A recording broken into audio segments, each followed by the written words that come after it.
The most dangerous people in your life are not always the ones who openly attack you. Sometimes they are the ones who leave you tired after every conversation, the ones who make you feel guilty for having limits, the ones who bring confusion into your mind, then expect you to call it love, loyalty, family, friendship, or duty. They do not always shout. They do not always insult. Sometimes they drain you quietly, one message at a time, one demand at a time, one crisis at a time, one emotional interruption at a time. And because you are not cruel, you keep answering, you keep explaining, you keep listening when you are already exhausted. You keep carrying what was never yours to carry. Then you wonder why your mind feels heavy, why your chest feels tight, why peace disappears around certain people. But this is not a lesson about hating anyone. It is not about becoming cold, bitter, or proud. Detachment is not revenge dressed as wisdom. Detachment is learning where your responsibility ends and where another person's disorder begins. The Stoics understood something uncomfortable. Your suffering does not come only from what others do. It often comes from the authority you give them inside your own mind.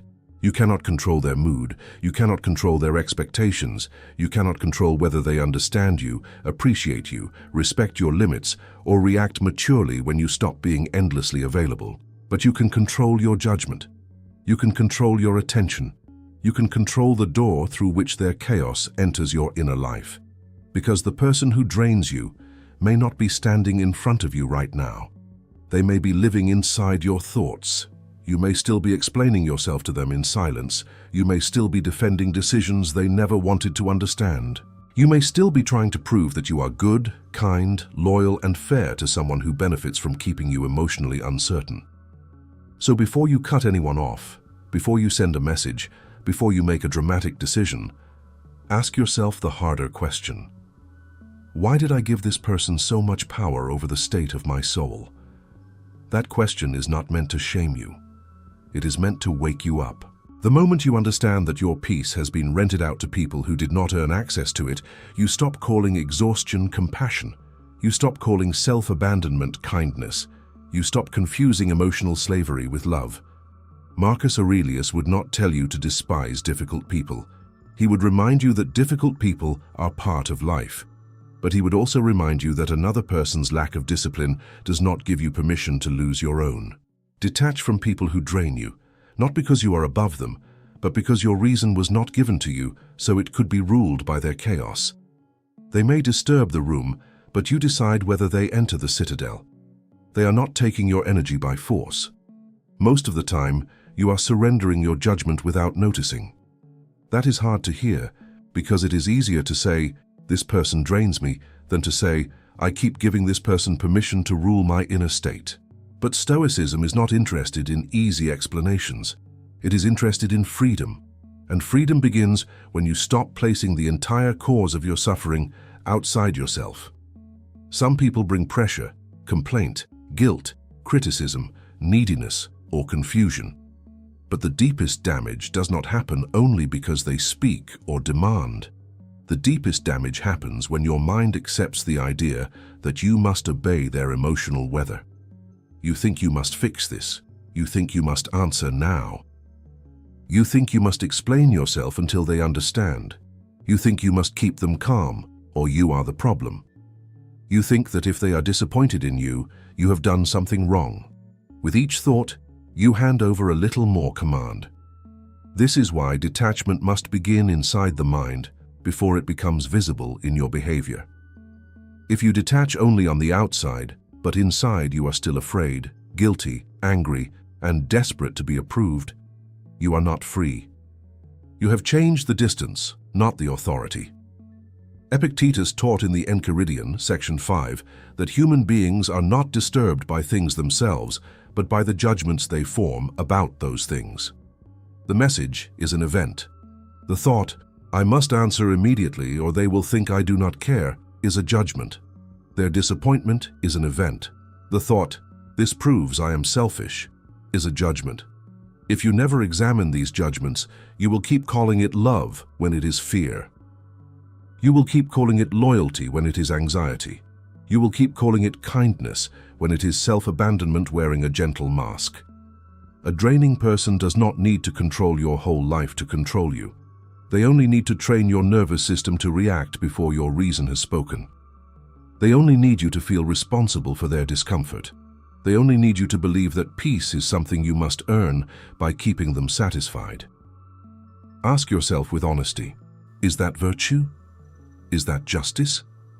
Is that wisdom? Or is it fear dressed in moral language? The Stoic does not say, I feel nothing. The Stoic says, I will not let feeling become my master. You can care about someone and still refuse to be governed by their disorder. You can be compassionate and still say no. You can listen and still protect your attention. Distance is not always rejection. Sometimes distance is the only way reason can breathe again. The whole truth is this: they disturb you, but your judgment keeps the disturbance alive. They pressure you, but your fear gives the pressure authority. They create noise, but your attention turns that noise into a prison. Once you see that, you stop asking only, how do I get away from this person? You begin asking the stronger question, what belief inside me keeps opening the door? Behind every draining relationship, there is often a contract you never remember signing. No paper, no spoken agreement, no clear moment where you said, take my peace, take my time, take my attention, and I will keep paying with my soul so you do not become upset with me. But that is what happens. At some point, without noticing, you accepted a role: the fixer, the listener, the calm one, the one who understands, the one who forgives quickly, the one who always comes back, the one who absorbs tension so nobody else has to feel uncomfortable. And because you played that role for so long, people began to treat it as your nature, not as a gift, not as effort, not as sacrifice. They began to treat your availability as something owed. From the outside, it may look like kindness. You answer the call, you listen to the complaint, you soften your words, you avoid the truth because the truth might disturb them. You apologize, not because you were wrong, but because silence feels safer than conflict. But inside, something begins to break. You feel anxious before certain messages arrive. You rehearse conversations before they happen. You feel guilty when you rest. You feel selfish when you choose yourself. You feel responsible for emotions that were never under your control. This is the hidden contract. I will abandon myself a little, so you will not abandon me. Many people do not stay attached because they are loved well. They stay attached because they are afraid of what will happen if they stop performing the version of themselves that others depend on. The Stoic question is not, do they deserve blame? The stronger question is, what am I consenting to? Seneca warns in On the Shortness of Life that people guard their property carefully, yet allow others to invade their time as if time were worthless. But time is the substance of your life.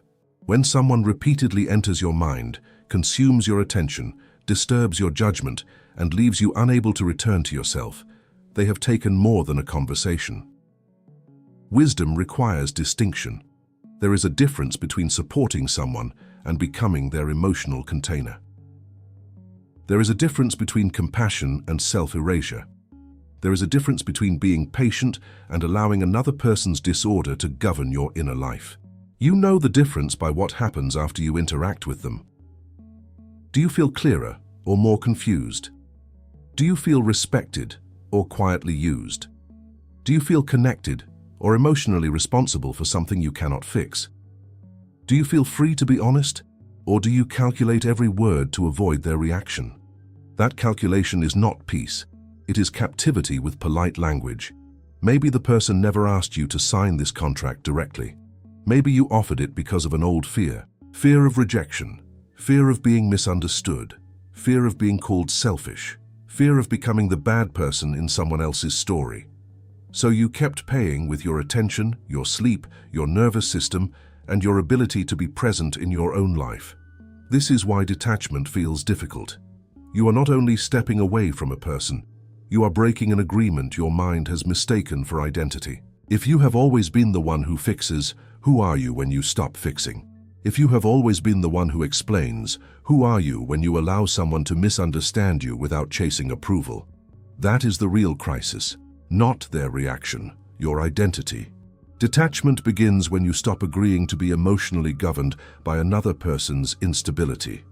A person who requires you to abandon yourself in order to keep the peace is not giving you peace.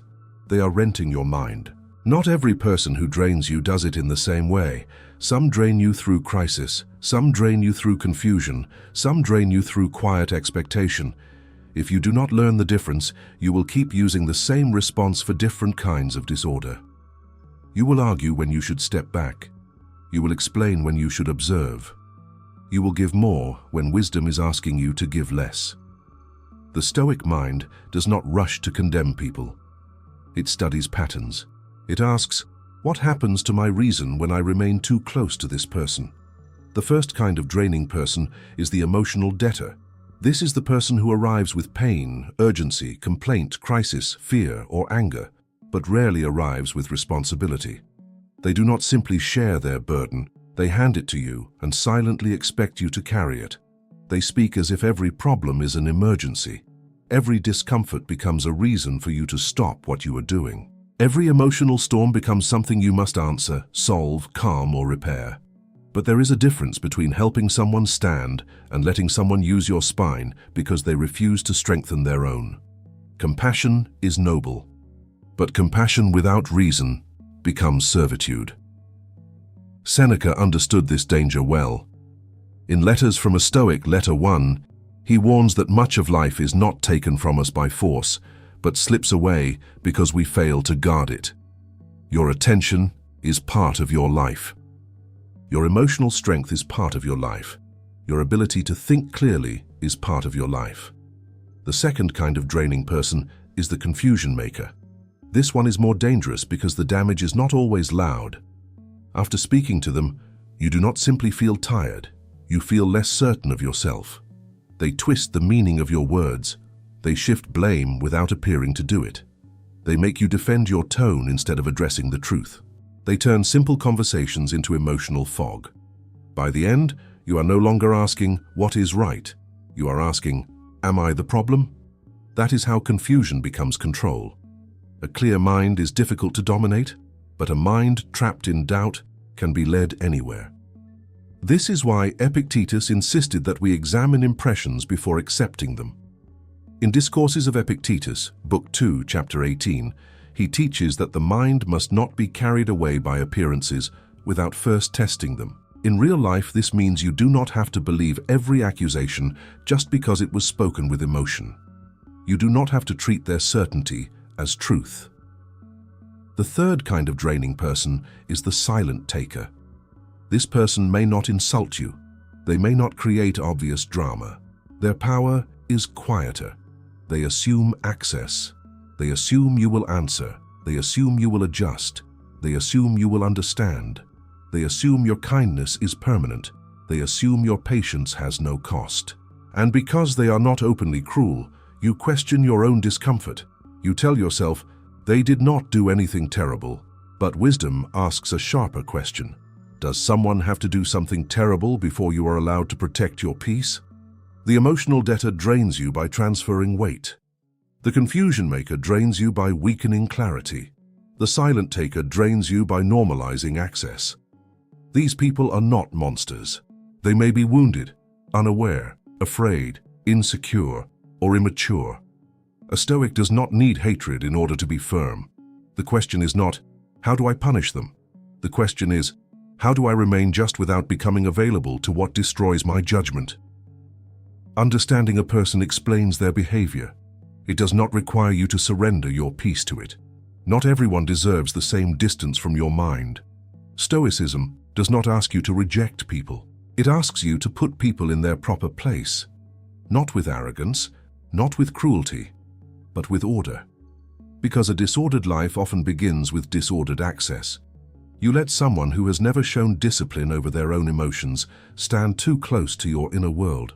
You let someone who does not respect your clarity influence your decisions.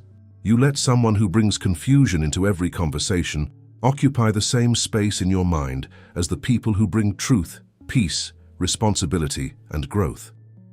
Then you wonder why your soul feels crowded. But the problem is not that people exist. The problem is that you have placed all people at the same level of access. Some people deserve your kindness, fewer deserve your time, fewer deserve your vulnerability, and almost no one deserves authority over your peace. Understand this clearly. Detachment is not removing love. It is removing authority. You can love someone and stop letting their mood command your nervous system. You can care about someone and stop letting their disappointment define your morality. You can wish someone well and stop allowing their chaos to become your inner weather. That is not hatred. That is hierarchy. Marcus Aurelius knew that difficult people were unavoidable. In Meditations of Marcus Aurelius, Book 2, Paragraph 1, he prepares himself to meet people who are meddling, ungrateful, arrogant, deceitful, jealous, and antisocial. But he does not say, "I will spend my life trying to change all of them." He prepares his judgment before the world touches him. That is the Stoic law of access. You cannot decide who exists in the world. You cannot decide who enters your family, your workplace, your past, your memories, or your obligations. But you can decide who enters the inner citadel. The inner citadel is the place where your judgment lives, your values, your self-respect, your ability to choose with reason instead of panic. When you allow someone to enter that place without wisdom, you stop living from your center. You begin reacting from their instability. This is why you must stop confusing closeness with virtue. Being close to everyone is not wisdom. Being available to everyone is not goodness. Letting every wounded person enter the deepest part of your life is not compassion. Sometimes it is fear. Sometimes it is the hidden desire to be needed, because being needed feels safer than being free. Ask yourself with honesty, do I call myself kind because I am virtuous or because I am afraid of being disliked? Real kindness has a spine. Real compassion has eyes. Real love does not require you to destroy your own reason so another person can remain comfortable in their disorder. If someone cannot hold your honesty without punishing you for it, they may still deserve respect, but they do not deserve your vulnerability. If someone turns every boundary into an accusation, they may still deserve civility, but they do not deserve unlimited access. A Stoic does not need to hate someone in order to lower their access. Hatred is still attachment. It keeps the other person seated at the center of your mind. The stronger question is not, why are they like this? The stronger question is, knowing they are like this, what does wisdom require from me? Maybe wisdom requires distance. Maybe it requires shorter conversations. Maybe it requires slower responses. Maybe it requires no longer sharing your plans, your wounds, your fears, or your dreams with someone who uses access carelessly. Not everyone who is in your life should be inside your mind. Some people belong at the gate. Some belong in the courtyard. Some belong in the public square. Very few belong in the inner room. And you must stop feeling guilty for having rooms. That is detachment, not disappearance, not bitterness, order. The moment you begin to detach, guilt will try to pull you back. Not because guilt is always telling the truth, but because guilt is familiar. For a long time, you may have confused discomfort with danger. You may have trained yourself to believe that if someone is upset with you, then you must have failed morally. So when you finally stop answering immediately, when you stop over-explaining, when you stop carrying the emotional weight that belongs to another person, your mind may not feel peaceful at first. It may feel wrong. This is why many people return to the same draining patterns. They do not return because the relationship suddenly became healthy. They return because peace feels unfamiliar and guilt feels like home. If you spent years being the fixer, then not fixing feels like cruelty. If you spent years being the listener, then silence feels like abandonment. If you spent years being the one who always understands, then having limits feels like betrayal. But reason must ask what emotion refuses to ask. Did you act unjustly, or did you simply stop being controlled? Did you harm them, or did you stop rescuing them from the consequences of their own choices? Did you abandon your values, or did you abandon the role that was quietly destroying you? This is the difference between guilt that corrects you and guilt that imprisons you. Real guilt points you back to virtue. It says, you were dishonest, you were cruel, you acted from pride, you ignored your duty. That kind of guilt deserves examination. A Stoic does not run from correction, but false guilt points you back to slavery. It says, they are disappointed, so you must obey. They are uncomfortable, so you must surrender. They are angry, so you must prove your goodness again. That guilt is not your conscience. It is the echo of an old contract. Epictetus taught that some things are within our control and others are not. In the Enchiridion, section 1, he places our opinions, desires, aversions, and actions within our power, but reminds us that reputation and the actions of others are not fully ours to command. Apply that directly here. Their reaction is not yours. Their disappointment is not yours. Their interpretation of your boundary is not yours. Your duty is not to control how they feel. Your duty is to act with wisdom, fairness, courage, and self-command. Virtue is not the art of keeping everyone comfortable. Virtue is the discipline of doing what is right, even when comfort is lost. Some of your guilt may not come from love. It may come from fear. Fear of being called selfish. Fear of being misunderstood. Fear of losing the identity of being the good one. Fear of discovering that some people only valued you when you were easy to use. The old self will say, you are becoming cold, but maybe you are becoming clear. It will say, you are losing them, but maybe you are losing the need to be controlled by them.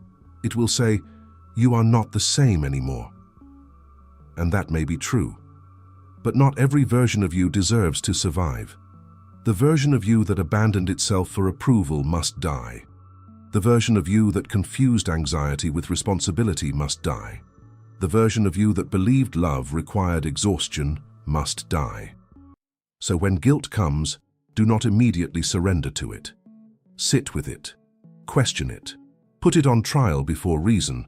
Ask, have I violated virtue, or have I violated someone's expectation of access?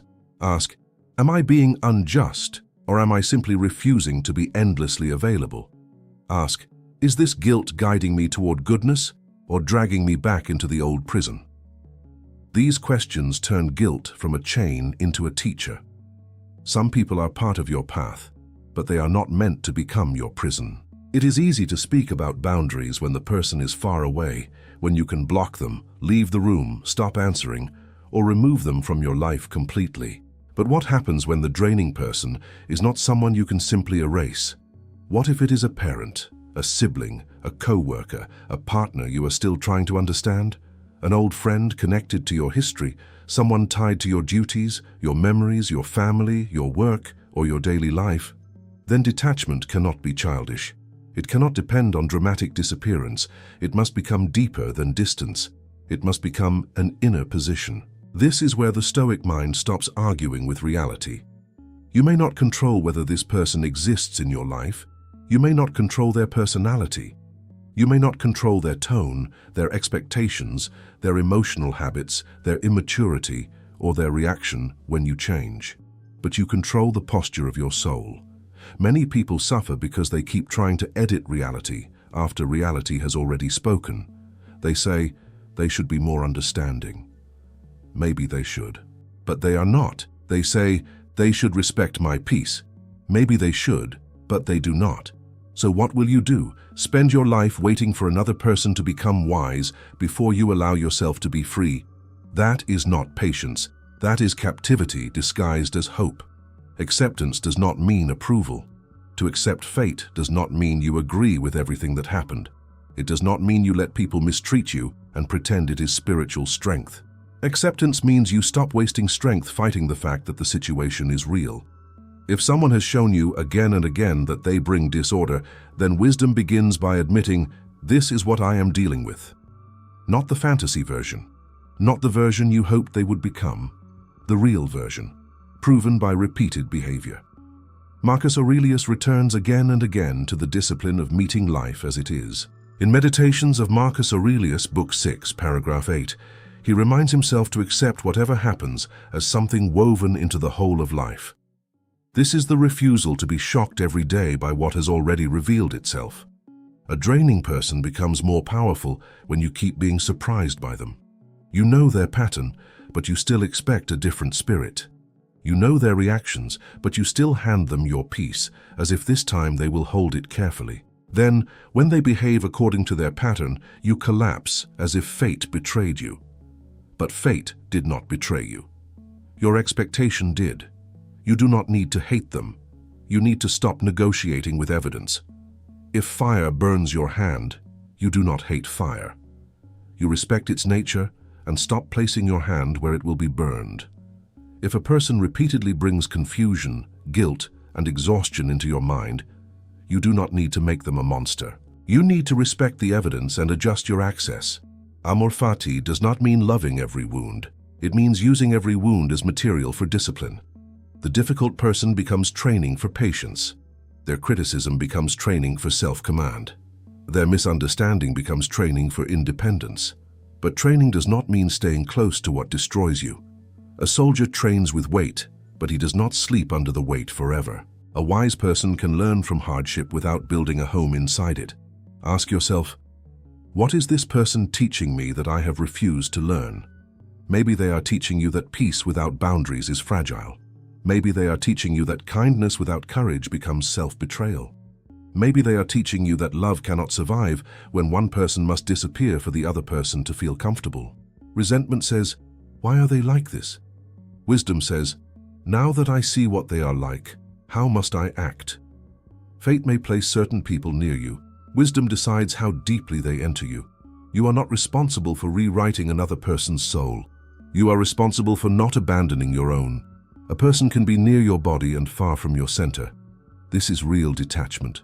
Not the fantasy of controlling who appears in your life, but the discipline of controlling what place they occupy within you. Detachment becomes real when it changes what you do in ordinary moments. Real detachment begins when the message arrives, when the accusation comes, when the old guilt rises, when their mood tries to become your command again, and you choose reason before reaction. You do not become free because you understand the idea. You become free because you train the mind to stop obeying every emotional demand placed before it. The first boundary is the boundary of response. You do not have to answer every emotional demand immediately. Many draining people survive on immediacy. They send a message, and your body reacts before your mind has judged. Your chest tightens, your hand reaches for the phone, your thoughts begin running. What should I say? What if they get angry? What if they think I do not care? Before wisdom has entered the room, fear has already written the answer.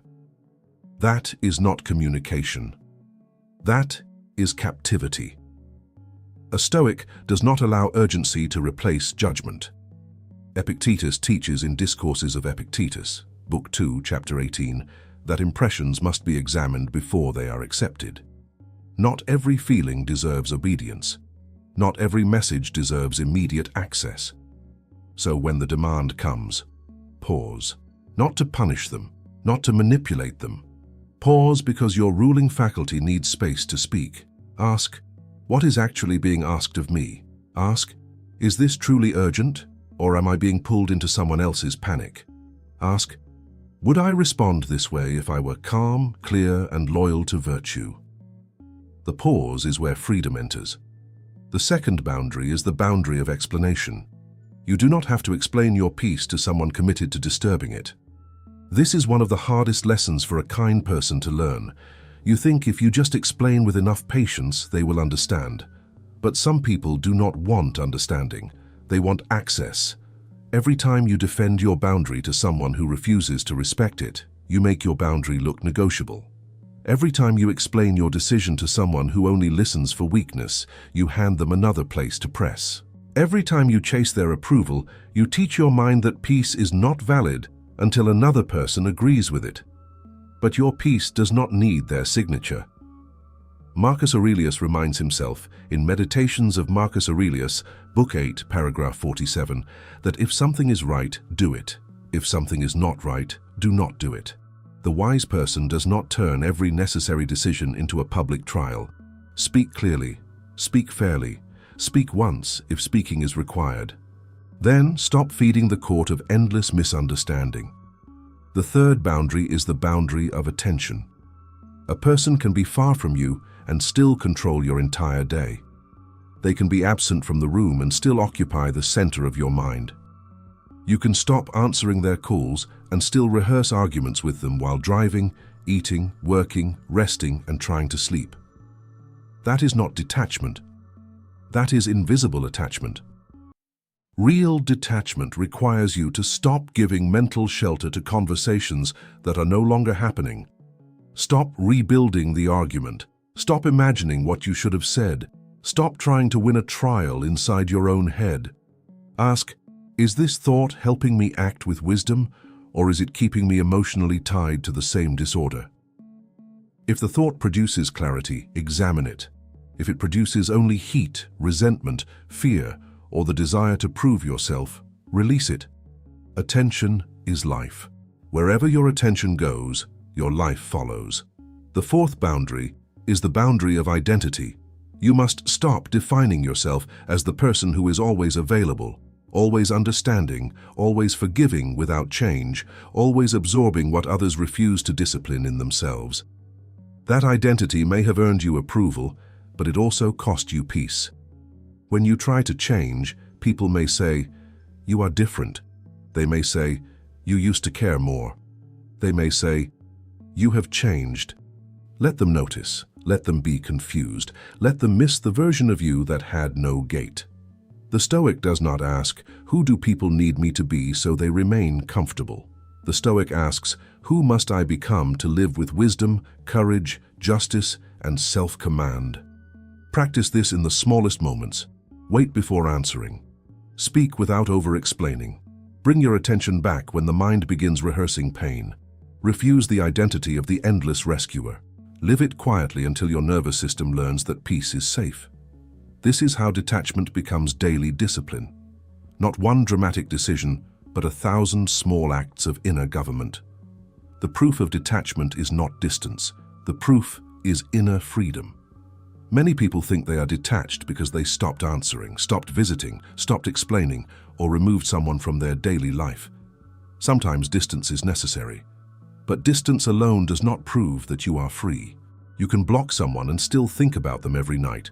You can leave a relationship and still let their opinion decide your worth. You can stop speaking to someone and still carry their voice inside your mind. You can be physically far away and still emotionally governed. Real detachment is not measured by how far they are from your body. It is measured by how little authority they have over your ruling faculty. The true moment of detachment arrives quietly. It is not when you hate them. Hatred still keeps them close. It is not when you become numb. Numbness is not wisdom. It is not when you prove that you no longer care. The need to prove detachment is often another form of attachment. Real detachment begins when their mood no longer becomes your emergency. They can be upset, and you do not immediately abandon your center. They can misunderstand you, and you do not rush to repair an image they are committed to distorting. They can be disappointed, and you do not treat their disappointment as a verdict against your character. That is freedom, not the freedom to control what they feel, the freedom to stop being controlled by what they feel. The Stoic becomes difficult to rule because he has learned that another person's reaction is an event, not a command. Their anger is an event. Their silence is an event. Their criticism is an event. Their withdrawal is an event. But your judgment about it is yours. Epictetus teaches in the Enchiridion, section 1, that some things are within our power and others are not. This teaching sounds simple until someone you care about is angry with you. Then the discipline becomes real. Can you let their reaction belong to them? Can you let their opinion exist without kneeling before it? Can you let them be wrong about you without turning your life into a defense? This is not weakness. This is command.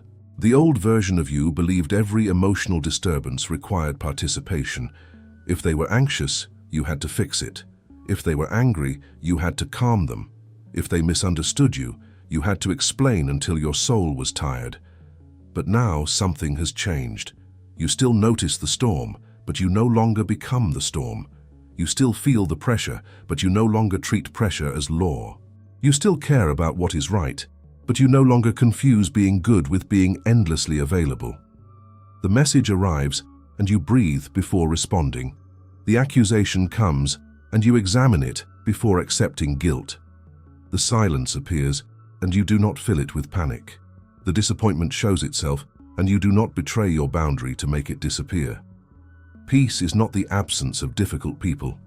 Peace is the presence of disciplined judgment. Marcus Aurelius writes in Meditations of Marcus Aurelius, Book 4, Paragraph 3, that one can retreat into the inner self, and that no retreat is more peaceful than the one found within the soul when it is properly ordered.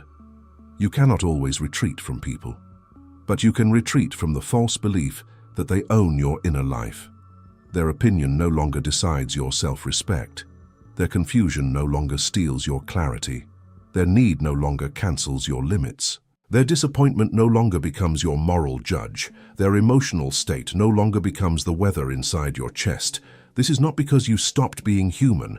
It is because you stopped being ruled. When you say yes, it is because reason agrees. When you say no, it is because wisdom requires it. When you help without self-erasure. When you step back without hatred. This is emotional freedom in real life, not dramatic, not loud, not proud, stable. The person who drains you may never change. But if your judgment changes, your suffering changes. This is the hidden victory. Not that they become easier, that you become less available to disorder. Return to yourself. That is what detachment was always about. Not punishing them, not proving that you are stronger, not becoming cold enough that nothing touches you, not building a wall so high that no one can ever reach your heart again. Detaching from people who drain you is not an act of rejection. It is an act of alignment. You are taking your judgment back. You are taking your attention back. You are taking your peace back from places where it was never safe. For too long, you may have believed that love required exhaustion, that loyalty meant endless access, that kindness meant answering every demand, carrying every crisis, absorbing every mood, and explaining yourself until your spirit had nothing left to say. But now you see it differently.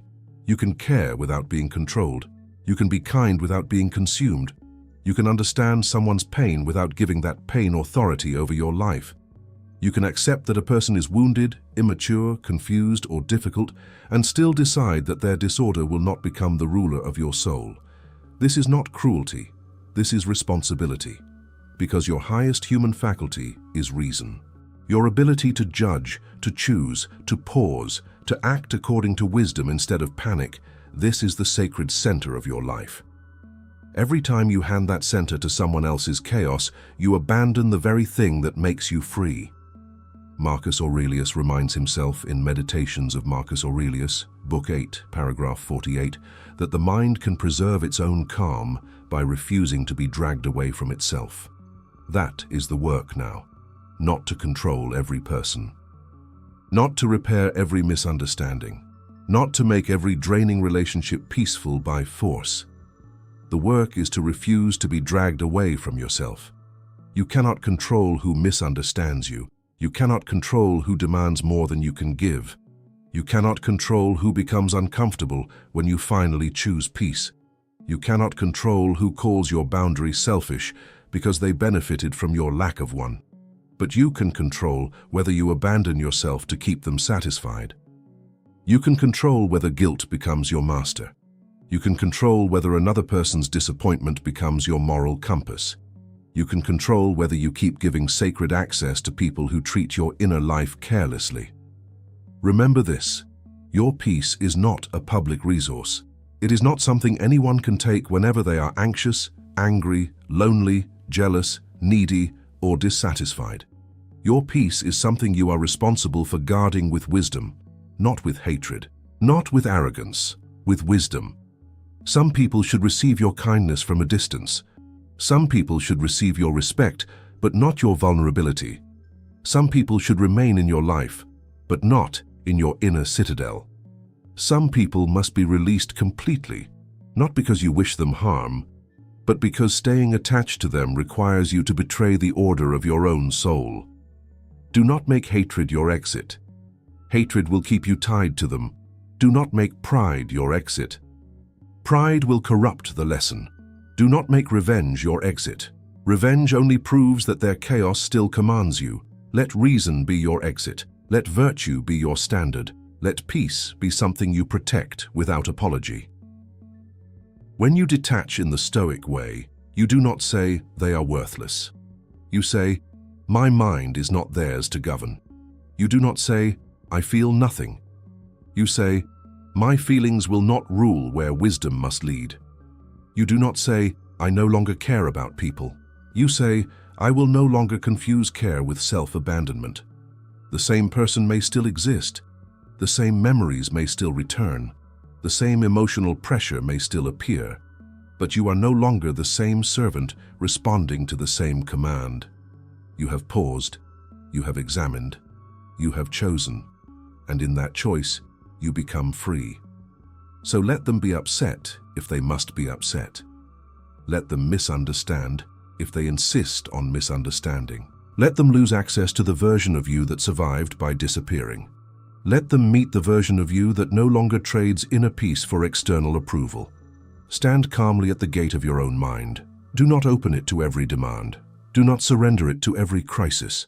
Do not hand the throne of your soul to people who have not learned to rule themselves. Detach, not because they are beneath you, but because your peace was never meant to be sacrificed without reason. Return to yourself and stay there.